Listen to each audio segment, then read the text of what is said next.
Hey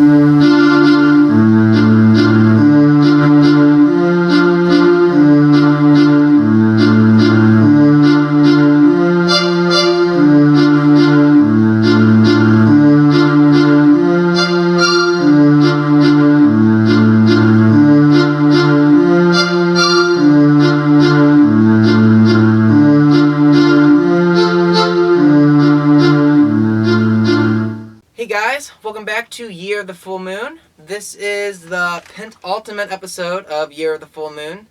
And with it, even though we're done with all of everything we were watching, all the documentaries and all that, we now are on to comic books. And there's actually like a plethora of comic books related to Puppet Master and other Full Moon properties. So with this review, we're just going to be going over the Puppet Master comic books that has been made over the years.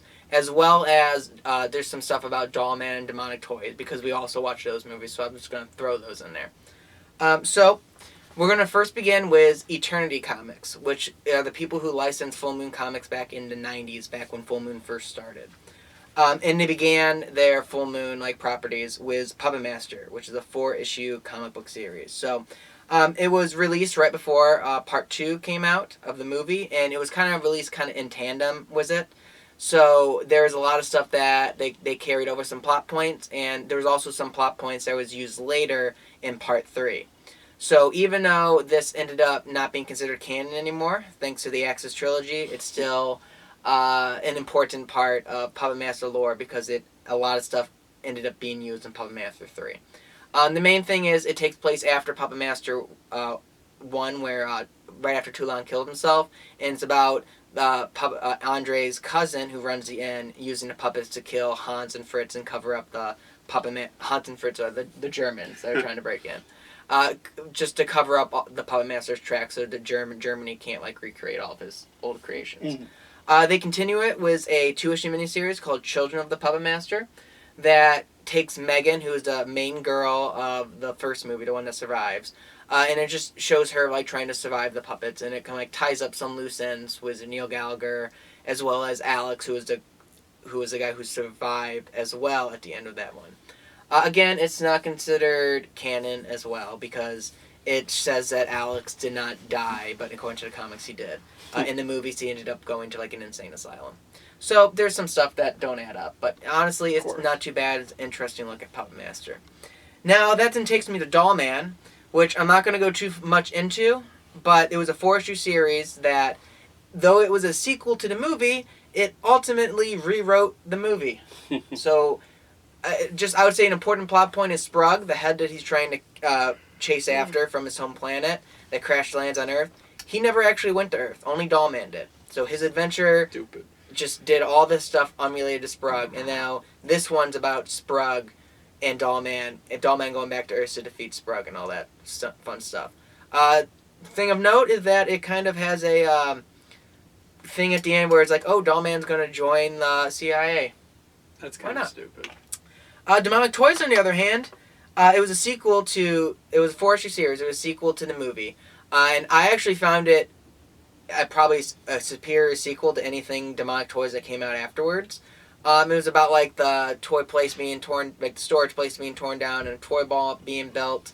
The Demonic Toys ended up becoming really big at the end to fight the main characters. Honestly, it was a very interesting story arc that I would have loved to have seen in a movie format.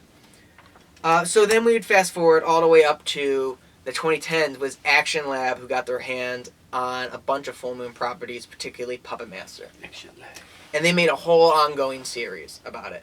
Now, I'm not going to go too in-depth with the whole series. We're just going to touch upon each individual arc, which varied between 2 issues to 4 issues, as well as some miniseries.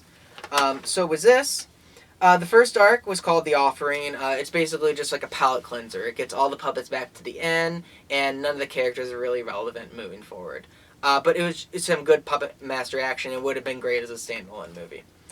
Now, they continue that with the Rebirth, which they introduced the puppets trying to become human again. So they find someone who's able to put their souls into human bodies. So they kill people, bring them to this person, and she then gives them the power to come back as in human bodies. But of course, not everything comes as a price. and she then uses the wooden puppets to kill their now human forms to send them to a hell realm, which is being controlled by Anapa. Anapa is the son of the demon Suka from Puppet Master 4 and 5. Mm-hmm. So after Suka was defeated in those movies, Anapa took control of the realm. So they make a deal with Anapa to come back in their puppet forms, and they just have to do some tasks for him, and then their debt is repaid. So they then follow this up with just like a Halloween special, which it takes place before the first movie. It shows Neil Gallagher, who's the villain from the first movie. He just kind of throws the puppets at this like college girl dorm, kills them. It also shows Shredder Khan, who was seen briefly in the Andre Toulon scenes from Part 1.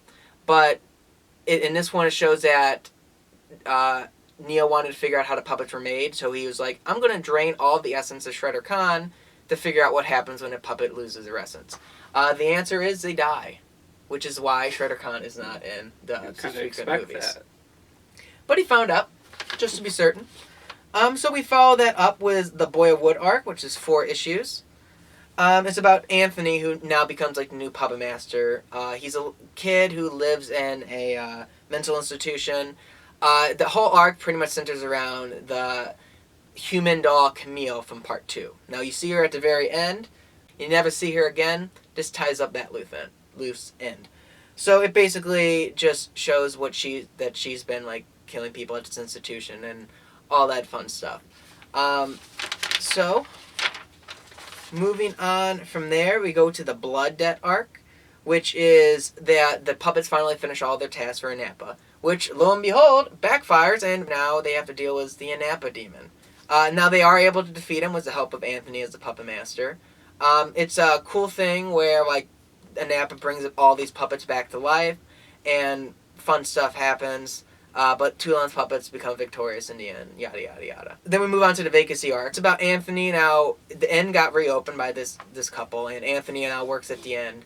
But something happens that like puts him off of humans in general. So he's like, you know what? I want everyone in the end to die. So he commands the puppets to kill everyone in the end. Puppets don't really like that, but they oblige. Eventually, Anthony comes to his senses thanks to Andre Toulon and the retro puppets. But the puppets kind of like lose faith in Anthony. So they're like, you know what? We don't want you to be a puppet master anymore. So he leaves and heads back to the institution. At this point we kind of introduce another character that's kind of minor, but it's an interesting cameo. He's called the Collector, and he has all of the Axis trilogy puppets, as well as Tank and Freak from Puppet Master 6. So pretty much at this point, all puppets are accounted for one way or another in this comic series. So real quick, before we go into like the last few arcs, there was a short Halloween special called Halloween 1989, The Creature. It was just like a generic thing that takes place between 1 and 2. Just puppets killing some random teenagers. Fun little thing. So then we got Retro Now, which was supposed to be 4 issues, but was only 2. Oof. I looked up why it was only 2, but really they just kind of stopped, and they realized their license was running out, so they're like, okay, we're going to ignore this storyline and do the last 3 issues to wrap everything up. So this is a 2-issue story that should have been 4, and it feels unconcluded. So with the Retro Now thing, it's about Andre, who now is in human form thanks to like their fight with Napa and all this stuff. He takes his retro puppets to this cult in West Virginia that's being run by Peter Hertz's grandson, who was the little kid from Puppet Master 3, and you see him also as an adult in Legacy. Worst one. Yeah. So, pretty much not much stuff happens with that because nothing's really resolved, but the people in the cult are trying to get their bodies transferred into wooden dolls, like giant wooden dolls. As like one would want. Yeah. So, how that really ends, you're not really sure. They talk about it in the finale miniseries, but there's not much. I can't tell you much more for it because they don't like give you a conclusion. So finally, there is the Puppet Master Curtain Call miniseries, 3 issues. Now they quickly brush the Retro Now storyline under the rug, and it implies that Andre took care of the leader. And also, Napa was involved a little bit, and now he has some of the puppets they had under his control. course. building up his army. But also, the only thing of importance is that the retro puppets are now no more. They were defeated somehow, apparently. I don't know. But they're not going to be in this final thing. So, really, this is a gigantic, like, 3-issue fight with all of the evil puppets and characters from the previous series coming together to fight Toulon's puppets. So it's about Nanapa leading the charge. All the main puppets but Blade get sent to, like, the Hell Realm. Except Shredder Khan, who is actually, he gets his soul erased, along with some of the other bad puppets. Oof.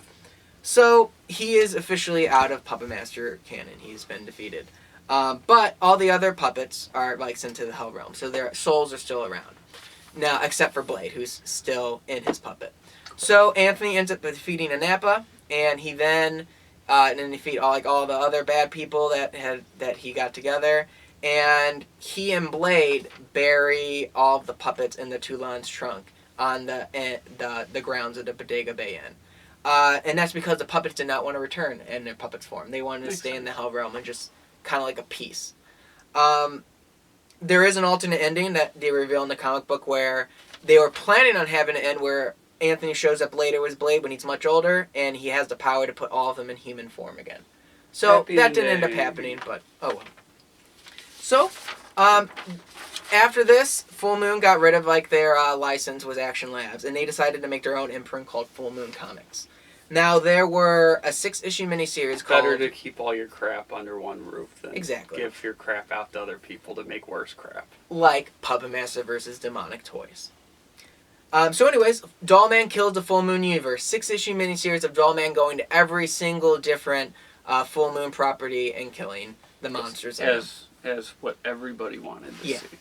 So with this one, the only thing I would say of note is, even though he goes to all these different franchises, we'll just talk about Puppet Master and Demonic Toys. So he sees Demonic Toys, and in this pretty much he kills the demon kid master. He finds the demon baby and removes its heart. So that's how he defeats Demonic Toys. Kills all the toys and removes the demon baby's heart. Now with Puppet Master, he kills the newest Puppet Master, who's just some hobo living there. And he then becomes a new Puppet Master. So, he then commands his puppets to kill each other. Go forth, my minions. And all of them kill each other in epic fashion. So, it was an interesting thing, because you've never seen something like that done in a movie before. So, and then there's a whole adventure that I won't get into, but it is very entertaining to read about what happens to Dollman on his transcendence of everything in the Full Moon universe. So that leads us to our last Full Moon Puppet Master related comic book. Now with the Deadly 10 coming out, Full Moon Comics decided to reach a new 10-issue series of each Deadly 10 movie gets a prequel comic book. Of course it does. So the only one that's Puppet Master related is Blade the Iron Cross. That prequel comic, it takes place during Part 3, before Toulon is able to leave Germany. But he's already made plans to. But it's after the Blade puppet's been made. Now Blade, who is the essence of Dr. Hess, who was helping the Puppet Master, he doesn't want any of his stuff to be found by the Nazis, any of his work, because then they can use his work to make new puppets. Ooh. So Blade goes off on his own and destroys all of his notebooks and research and all that. Except one notebook is left behind, and that notebook ends up being used by the Nazis in Blade the Iron Cross to create more puppets and weird zombies and whatnot. So there's a little bit of a connection to it. The only thing of note is the Gore Collector and Tapehead from Bunker of Blood bookend each segment. Oof. So Bunker of Blood is continuing in some fashion. Thank God. No. It needed to die. It did. With all of the comic books done, that was all Puppet Master related comic books. I would be willing, if anyone wanted to go into the other comic books that have came out related to Full Moon at some other time, but... Comment if you want that. Yeah, if one person comments, we will do it. Until then, though, we have another episode coming out in 2 weeks, and that will be our final episode of Year of the Full Moon, and it will be at the end of the year. So we will do a final franchise ranking and overview of the Puppet Master series. Yay.